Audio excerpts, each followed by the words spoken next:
Hello students, today we do the next provisions of IPC. Chapter number 5th of abatement. Abatement most important chapter है, chapter number 5th. Okay, pre में एक तो ये question बन गया कि abatement किस चैप्टर में दिया गया, 5th चैप्टर में. अबैटमेंट 107 से लेके 120 तक इसके प्रोविजंस है, सेक्शंस है. 107 108 अबैटमेंट के बारे में बात करता है और बाकी 109 से 120 क्या बात करते हैं, पनिशमेंट्स के बारे में. आज की वीडियो में हम 107 और 108 टू ही सेक्शंस करेंगे. आइए आगे बढ़ते हैं.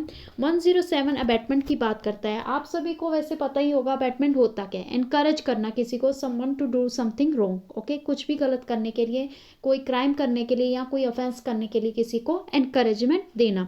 क्योंकि जब हम इनकरेज करते हैं तो वो पर्सन ना चाहते हुए वो कार्य कर लेता है जो वो उसकी एबिलिटी नहीं होती, जो वो करना भी नहीं चाहता, शायद किसी पॉइंट पर वो छोड़ दे, लेकिन जब हम इनकरेज करते हैं किसी को वो काम कर देता है वो person.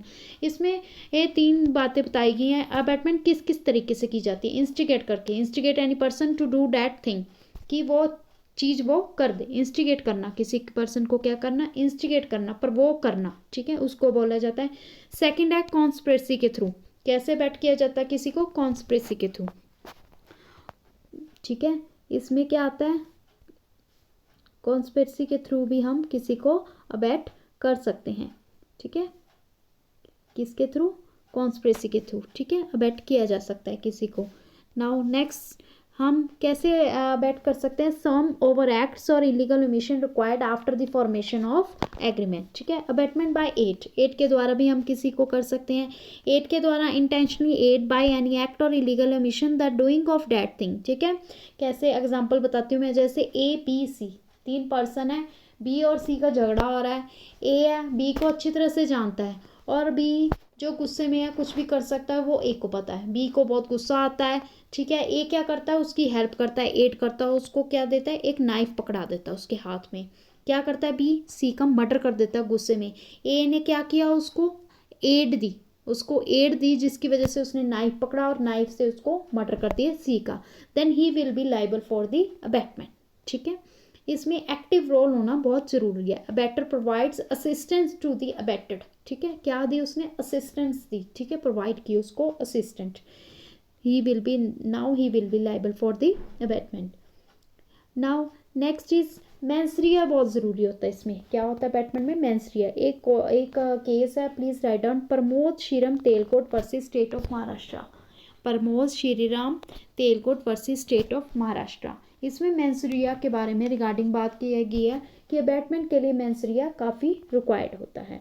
Okay, now the next case एक आपको और बताती हूँ कि वैसे ही इंस्टिगेट के बारे में बताया गया. ये डायरेक्ट भी हो सकती है, इनडायरेक्ट भी हो सकती है, ठीक है. इसमें एक्टिव इंस्टिगेशन होनी चाहिए. Madan Mohan Singh versus state of Gujarat 2010.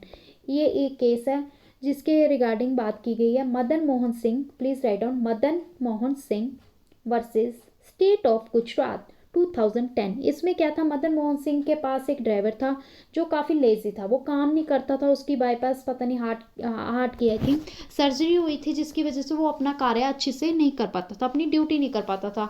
तो मदन मोहन सिंह उससे को डांटा करते थे, कभी कभार भी अच्छे से काम किया कर, लेजी मत बना कर.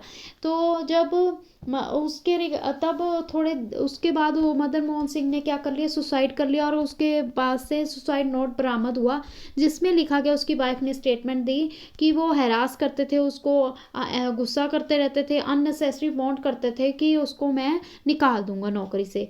इस वजह से उन्होंने सुसाइड कर दिया.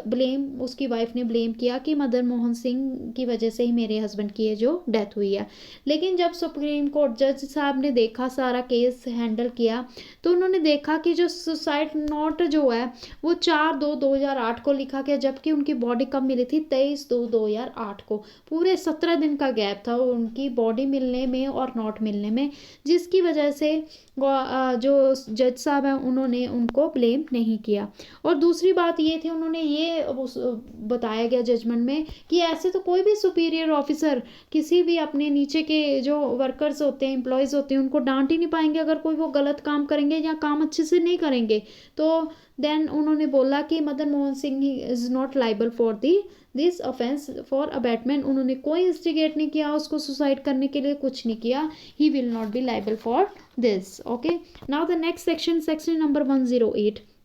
इसमें क्या बताया गया, अबैटर कौन होता है। अबैटर वो होता है जो हेल्प करता है, a person abets an offence, offence के लिए हेल्प करे, who abets either the commission of the offence commission करने के लिए, और the commission of any act which would be an offence if committed by person capable of by law of committing an offence with the same intention और knowledge as that of a abettor. Abettor उसे कहा जाता है जो help करता है, जो कहता है भी हाँ ये ऑफेंस कर ले। ए इंस्टिगेट बी, इलस्ट्रेशन से अच्छी तरह से समझते हैं हम। ए ने इंस्टिगेट किया बी को टू मर्डर सी, कि सी का मर्डर कर दिया जाता है, B refuses to do so, A is guilty of abetting B to commit murder. ठीक है, ए तो गिल्टी रहेगा क्योंकि ए ने इंस्टिगेट किया बी टू मर्डर सी का करने के लिए। A instigate B to murder D, B in pursuance of the instigate stabs D, stab कर देता है डी को, D recovers from the wound, D क्या हो जाता है, रिकवर हो जाता है। A is guilty of instigating B to commit murder. Okay, now the third, now इसकी बहुत सारी इलस्ट्रेशंस हैं, ऐसे आप सारी इलस्ट्रेशन प्लीज़ लर्न कीजिएगा। एक एक्सप्लेनेशन भी एक बार पढ़ लीजिएगा, अगर आपको कुछ समझ ना आए तो मैं बताऊंगी आपको, वैसे इजी है, आपको पढ़ने से ही पता लग जाएगा। यहीं पे 107 108 हमारा अबैटमेंट ख़त्म होता है।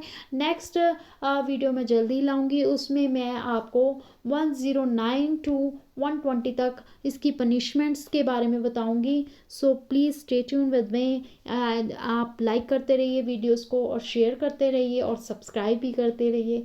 अगर आपका कोई सजेशन है तो लिखिए प्लीज़ कमेंट डाउन, और अगर क्वेरी है, कोई क्वेश्चन है तब भी पूछ सकते हैं आप मेरे से, मैं सबका जवाब दूंगी, और जितना हो सकता है मैं अपनी तरफ से आपको अच्छे से अच्छे प्रिपेयर करवाऊँगी। तो जल्द से जल्द आप प्रिपेयर कीजिए। Thank you so much for watching my video. Okay.